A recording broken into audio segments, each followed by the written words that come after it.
Discuss कर रहे हैं। ये क्वेश्चन नंबर हमारा 15 है। इसमें हमसे बोला गया है the dimensions of critical velocity v c of a liquid flowing through a tube are expressed as eta की power X, density Y and R power Z, where eta, rho and R the coefficient of viscosity of liquid, density of liquid and radius of tube respectively. Okay, then the value of X Y Z are given by. ठीक है, तो हमें यहाँ पर कोई formula दिया हुआ है कि इसमें ये बोला गया है जो क्रिटिकल वेलोसिटी है वी सी, ये किस किस पे डिपेंड कर रही है, ईटा पे और डेंसिटी रो और आर जेड, इन तीनों पे डिपेंड कर रही है। ओके, यहाँ पर ईटा क्या है, कोफिशिएंट ऑफ विस्कोसिटी। ओके, ईटा क्या है यहाँ पे, कोफिशिएंट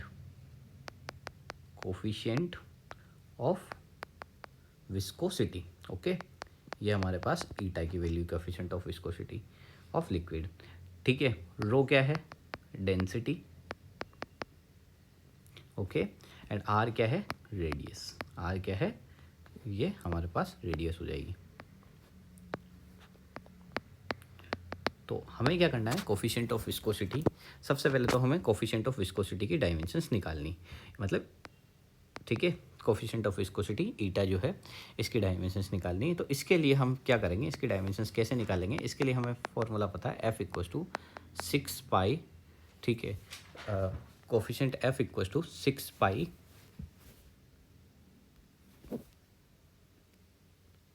ईटा आर वी, ये हमारा क्या है, फॉर्मूला है। क्या है formula, 6 pi eta r v. यहाँ से हमें ईटा की वैल्यू निकालनी है, तो यहाँ से एफ वाई कितना हो जाएगा, 6 पाई आर वी। ओके, ये फॉर्मूला जो है वो हम फ्लूइड्स में पढ़ते हैं, F equal to 6 pi eta r v. यहाँ से देखिए ईटा की वैल्यू निकालनी है अगर हमें, ठीक है, हमें क्या है, ईटा की वैल्यू निकालनी है, तो फोर्स का फॉर्मूला क्या होता है, ठीक है, m1 l1 t-2। फोर्स की डायमेंशंस ये कब बताओगी, ठीक है, m1 l1 t-2 होती। 6 पाई कांस्टेंट है इसलिए कोई दिक्कत नहीं है, यहाँ r रेडियस है इसलिए l1, और यहाँ v वेलोसिटी है, वेलोसिटी के लिए l1। ठीक है, वेलोसिटी क्या होता है, मीटर पर सेकेंड, तो l1 t-1। ठीक है, ये किसकी डायमेंशंस हो जाएगी, वेलोसिटी की हो जाएगी। ओके, तो यहाँ से हम सोल्व करके, ठीक है, कोफिशिएंट ऑफ विस्कोसिटी ईटा की डायमेंशंस देख लेते हैं।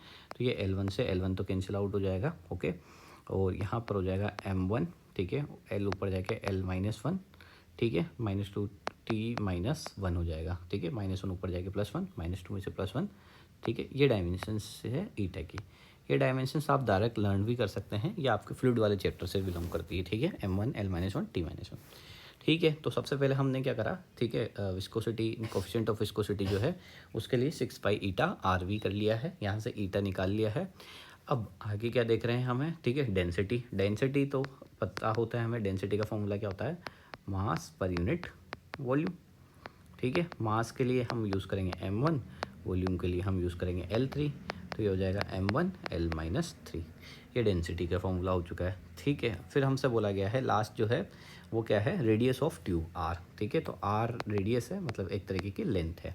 ओके, अब देखो यहाँ हम सारी डायमेंशंस रखते हैं, तो ठीक है, ये जो हमें दिया हुआ था क्रिटिकल वेलोसिटी जो है वो किस किस पे डिपेंड करती है, ईटा की पावर एक्स, रो की पावर वाई और आर की power Z. Okay, critical velocity बोला है, वेलोसिटी मतलब यहाँ अगर हम वेलोसिटी की बात करें तो मीटर पर सेकेंड, मीटर मतलब l1, पर सेकेंड मतलब t-1 हो जाएगा। ओके, ये किस किस पर डिपेंड करती है, मैं इसको थोड़ा सा छोटा करके लिखता हूँ ताकि अच्छे से लिखाई में आ जाएगा। मीटर पर सेकेंड l1, t-1 किस किस पे बिलोंग करता है, ईटा पे, और ईटा की डायमेंशन हमने निकाली m1 l-1 t-1।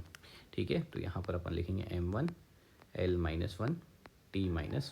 ठीक है, इसकी पावर क्या हो जाएगी, इसकी पावर हो जाएगी x। ओके, फिर सेकंड है रो। ठीक है, डेंसिटी, तो ये डेंसिटी क्या हो जाएगा, ठीक है, मास पर वॉल्यूम, तो मास के लिए m1, वॉल्यूम के लिए l-3 की पावर y।